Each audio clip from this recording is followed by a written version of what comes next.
The price tag of faith, counting the cost. Hey everyone, welcome back to Journey to God channel, Commitment series. The series where we move past superficial faith and look at what it actually looks like to walk with God in the real world. I'm your host, and today we are tackling a topic that isn't exactly popular in our modern culture. Think about the world we live in right now. Everything is engineered to be as frictionless as possible. We love terms like no commitment required, cancel anytime, and try it free for 30 days. We hate contracts, we hate strings attached. And if we aren't careful, we bring that exact same subscription mentality into our spiritual lives.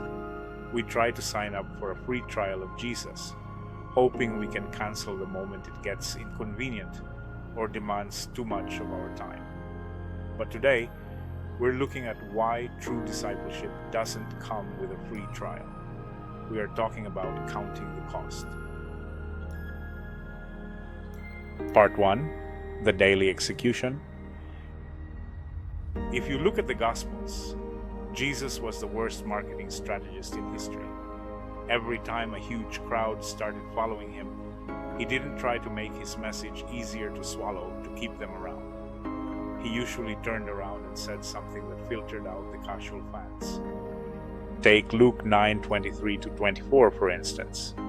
Jesus looks at the crowd and says, "Whoever wants to be my disciple must deny themselves and take up their cross daily and follow me. For whoever wants to save their life will lose it, but whoever loses their life for me will save it." Let's hit pause on that for a second. We look at the cross today and think of beautiful jewelry or symbols on a church wall. But to the people listening to Jesus, the cross meant one thing: a brutal, public, terrifying execution. When you saw someone carrying a cross down a Roman road, you knew that person's plans, their rights, their arguments, and their future were entirely over. They were never coming back. Jesus is using this shocking imagery to tell us that following him requires a daily death.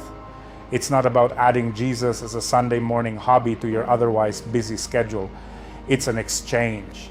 It means waking up every single morning, putting your own ego, your own agenda, and your own comfort on the altar and saying, "Lord, my life is yours today. Your will, not mine." It's a daily cost. Part 2, the spiritual math. A few chapters later in Luke 14:25-33, Jesus takes this idea even further. He uses a piece of common sense logic that anyone can understand. He talks about a builder planning a tower. He says, "Suppose one of you wants to build a tower.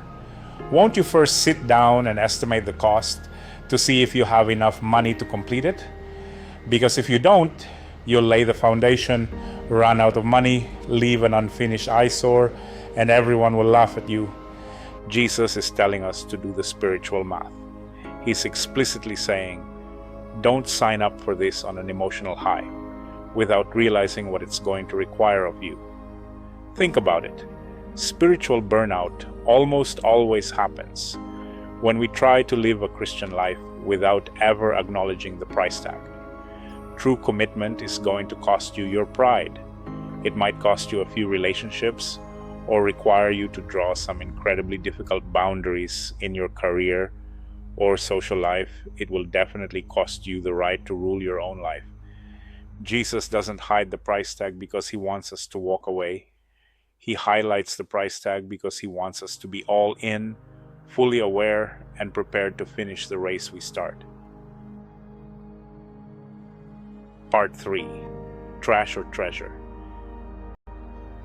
Now, at this point in the episode, you might be thinking, wow, this sounds incredibly restrictive.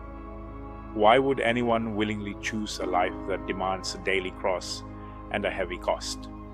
And that is where the Apostle Paul comes in with some brilliant accounting in Philippians 3:7-8. Paul had everything the world valued: status, wealth, a pristine religious resume, power. But listen to how his perspective changed when he encountered Jesus. He writes, "But whatever were gains to me, I now consider loss for the sake of Christ.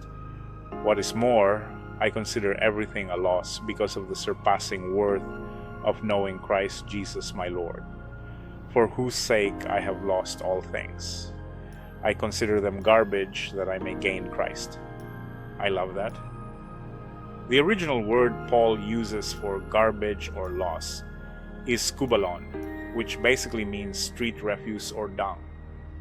Here's the secret of counting the cost. It's only a sacrifice if you value what you're leaving behind more than what you're moving toward. If I ask you to trade a handful of gravel for a handful of diamonds, you aren't going to spend the rest of the day mourning the loss of your rocks, right? You're going to drop them instantly because the diamonds have surpassing worth. When we count the cost, we realize that what we are giving up is ultimately empty compared to the absolute treasure of knowing Jesus Christ.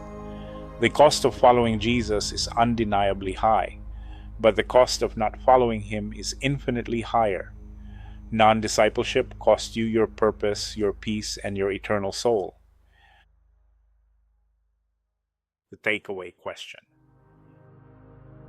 As we wrap up today's episode, I want to step out from behind the microphone and bring this straight to where you are sitting, walking, or driving right now. Our discussion starter for today is a personal one. What is something you've had to give up or change in your life as a direct result of committing to Christ? Maybe it was a habit, a toxic relationship, or a career goal that didn't align with God's kingdom. Or maybe, if you're being completely honest, there's something you are holding on to right now because you're afraid of the cost. You're standing at the edge of the deep end, clinging to your handful of gravel, afraid to drop it for the diamonds. I want to encourage you today. Trust the math of the gospel. Whatever you lay down at the feet of Jesus is nothing compared to what he gives you in return. Thanks for diving deep with us today on Journey to God. If this episode challenged you, make sure to hit that subscribe button, leave a review, and share it with a friend who needs to hear it. Until next time, keep walking, keep counting the cost, and keep seeking the one who is worth it all. Bye for now.